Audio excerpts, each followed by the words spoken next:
ଶୀତ ଦିନ ପରିବା ଦେଖିବାକୁ ଯେମିତି ଫ୍ରେଶ୍, ଖାଇବାକୁ ବି ସେମିତି ଟେଷ୍ଟି ଲାଗେ। ସେଥିପାଇଁ ଶୀତ ଦିନ ଆସିଲା ମାତ୍ରେ ମୁଁ ଏହି ଆଇଟମ୍ଟା ସପ୍ତାହକୁ ଥରେ ବନେଇ ହିଁ ଥାଏ। ଆଉ ଏହାକୁ ଆପଣ ପଖାଳ ହଉ ବା ଡାଲି ଭାତ ହଉ ବା ରୁଟି ହଉ, ସବୁ ସାଥିରେ ଖାଇବାକୁ ଭଲ ଲାଗିବ। ତାହେଲେ ଆଉ ଡେରି କାହିଁକି, ଚାଲନ୍ତୁ ଆଇଟମ୍ଟି ପ୍ରସ୍ତୁତ କରିବା।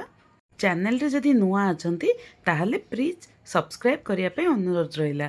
ଆଉ ଭିଡ଼ିଓଟି ଲାଷ୍ଟ ଯାଏଁ ଦେଖିବେ, ଦୟାକରିକି ସ୍କିପ୍ କରିବେ ନାହିଁ। ନମସ୍କାର, ମୁଁ ସ୍ମୃତି ସ୍ୱାଗତ କରୁଛି ଆପଣମାନଙ୍କୁ ଆମ ଓଡ଼ିଆ ରେସିପି ଚ୍ୟାନେଲକୁ। ଆଉ ଶୀତ ଦିନ ଯିବା ପୂର୍ବରୁ ଏହି ଆଇଟମ୍ଟା ଥରେ ନିଶ୍ଚିତ ଟ୍ରାଏ କରିବେ। ଏଇଠି ଦେଖନ୍ତୁ, ମୁଁ ଗୋଟେ ଗାଜର ଦେଶୀ ଗାଜର ନେଇଛି, ଆଉ କିଛି ମଟର ନେଇଛି, ଗୋଟେ ପତ୍ରକୋବି ନେଇଛି। ଆପଣ ଚାହିଁଲେ ଗୋଟେ ଆଳୁ ବି ପକାଇ ପାରିବେ। ମୁଁ କେମିତି ପତ୍ରକୋବିଟାକୁ କାଟୁଛି ଆପଣମାନଙ୍କୁ ଦେଖାଉଛି। ପତ୍ରକୋବିର କାଟିବା ଉପରେ ତରକାରୀର ଟେଷ୍ଟଟା ଡିପେଣ୍ଡ କରେ।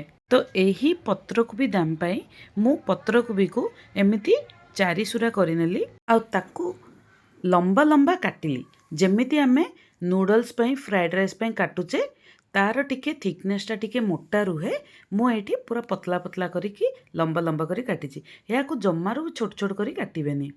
ଏଇଠି ଦେଖିପାରୁଥିବେ ମୁଁ କେଉଁ ଭଳିଆ ଷ୍ଟାଇଲରେ କାଟିଛି। ଏମିତି ହିଁ କାଟିଲେ ଆପଣମାନେ ଏକ୍ଜାକ୍ଟ ରେସିପିର ଟେଷ୍ଟଟା ପାଇପାରିବେ।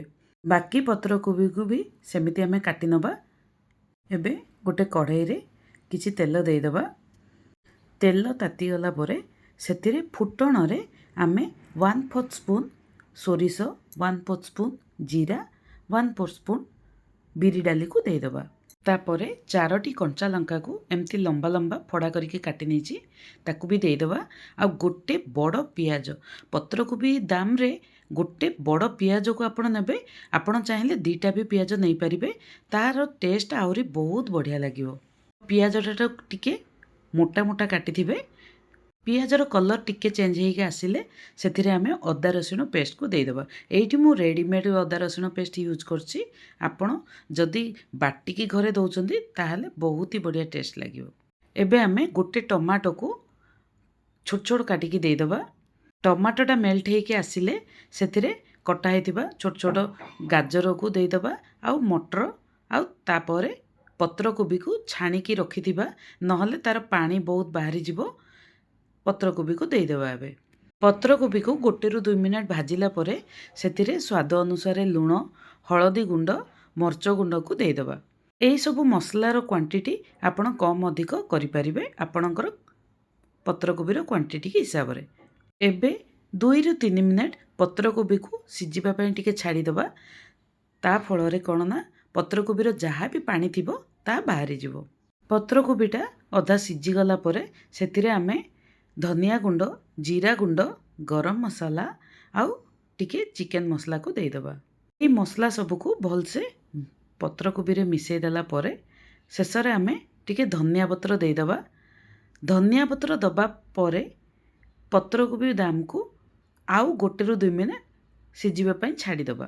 ଏବେ ରେଡ଼ି ହେଇଗଲା ଆମର ପତ୍ରକୋବି ବା ବନ୍ଧାକୋବି ଦାମ। ଆପଣଙ୍କ ପଟେ କ'ଣ କୁହନ୍ତି ୟାକୁ ମୋତେ କମେଣ୍ଟ କରି ଜଣାଇବେ।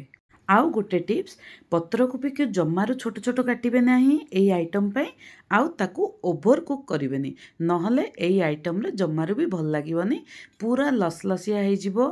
କାହିଁକି ନା ପତ୍ରକୋବିରେ ଶୀତ ଦିନେ ବହୁତ ହି ପାଣି ଅଂଶ ଥାଏ, ତ ସେଥିପାଇଁ ଏଇ ହିସାବରେ ହିଁ ଆପଣ ବନେଇବେ। ରହିଲି, ଧନ୍ୟବାଦ।